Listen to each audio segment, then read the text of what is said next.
therapeutic practice to get it out, but he didn't like receiving it. But I was not ready for him to empty back. So he wrote the same, I wrote 12 pages. He wrote 15 back. And we had this major exchange. And it was venomous, and we were going back and forth. And I'm hitting, I remember writing in the pen going through the paper because I was just getting angry with him.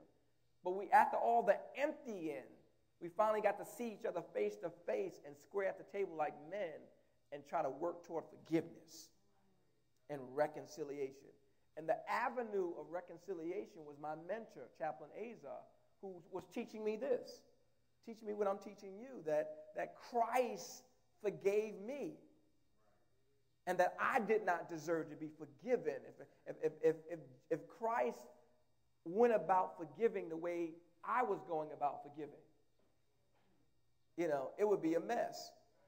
So Chaplain Azar says, how much of your father's story did you know? I said, I had snapshots of my mother, but I never really talked to him about his story. And then as it unfolded and I saw, the alcoholism of his father and the abuse of his father and grandma dying, his mother dying at 10 years old, and he's at her bedside watching her die at 10, and then being moved to a foster care, and then you see this pattern of and then got into alcoholism as a young age and going to Korea War and suffering in the war, and you see these patterns of pain in his life. And you say, oh, God, well, man, that was frightening. You understand? So what I'm saying is people who you are interacting with know a little bit about the story. Know some of the triggers of why they may be failing you. Because they got triggers. And your personality may be the trigger. Lord Jesus. Your personality may be the trigger. There are personalities, and I was talking with a sister and brother, and you could look it up and Google it, but those 4 main personalities, or 5 or 4, sanguine, choleric, melancholy, and phlegmatic. I don't know if you ever had found out who you are. But I'm going to write these 4 down. Those of you who have the internet, go online and find out which one you are. Because psychologists put people in these 4 categories. And I'm not going to give you all the descriptions, but I'm going to give you it so you can write it down. I don't know why my sign is acting funny today. But sanguine.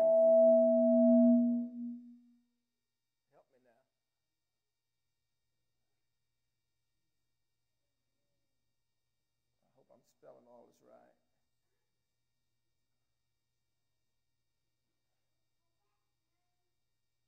You got to find out who you are.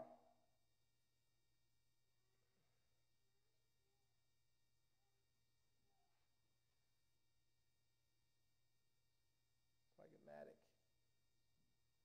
I think it's Timothy LaHue and Lahane did a book on this too.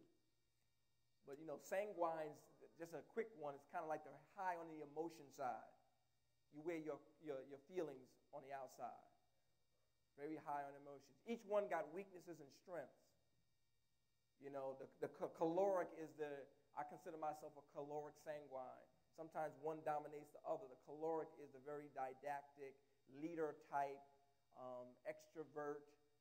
A lot of businessmen and CEOs are in calorics, ministers and pastors, but many people, all kinds of people, but they're really close to type A's. Where your type A's at here?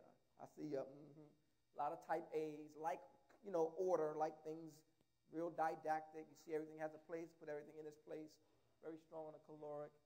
You need a phlegmatic is a lot of disorder, a lot of, you can go to a phlegmatic house, they don't like a lot of order, it looks order to them. It's different things. You need to find out your personality type. The reason why is because a lot of your interactions, especially when you get into interpersonal relationships, a lot of them don't match. And if you really get behind the psychology of people and look at, Breyer's test and the Briggs and all the different tests they have there, you find out you're dating people who it ain't going to work. You just ain't going to get it to work because y'all are not just opposites. Some of you are just alike. And you think that's compatibility. Not in every situation. Because if you're both are messy, it don't always work. It don't always work. If you both are controlling, somebody's got to win. If you both are like, phlegmatic persons can be extremely stubborn. You're both are strong-willed. You find a little bit about your personality type because it'll help you to navigate your relationships, but it also you'll begin to see how rejection, you find yourself always breaking up with certain people, you'll begin to see personality types and you'll be able to navigate a little bit better people you're dealing with. Because like caloric people deal with the facts. They're very factual people. The facts are this. Phlegmatic, they can't make decisions, right? But a lot of times, phlegmatic and caloric goes well together. A phlegmatic will get all of the kind of research and do it all and give it to the caloric to make the decision. So there's matches that goes on in our personalities, but it also causes a lot of rejection when you get, sanguines, all emotional, and everything stays on an emotional high, and nothing gets done. And eventually the emotions run out, and I just can't go no further in this relationship. The rejection comes sometime in personality type. So we'll deal more with that. Everybody with me? So I want you to turn to Psalm 23 now. And I want to offer it. I think it was one of my resources. Who was that who talked about it? No, that was June Hunt talks about Psalm 23. Another writer talks about she talks about what she calls the Psalm 23 strategy against fear. So you might want to write it that way. Psalm 23 strategy against fear. We learned Psalm 23 early in childhood, and I really never knew why. Just didn't know why. I mean, is that the first psalm you learned in the church or in your mother and father? Is Psalm 23? Did you ever ask why? Huh?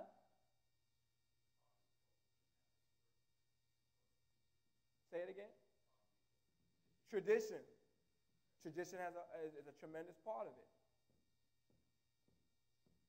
But tradition, historically, going back into even Old Testament, and when David began to shape Psalm 23, and then as it began to come out into the area, Psalm 23 was considered a weapon of peace. The writing of it creates peace in your internal self, your spirit. And June Hunt lists up Psalm 23. She says, when you go through fear and you're afraid, learn to pray Psalm 23.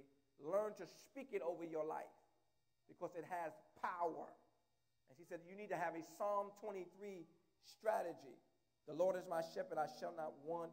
He makes me to lie down in green pastures. And one of the things she talks about is using your mind to experience Psalm 23. Go there.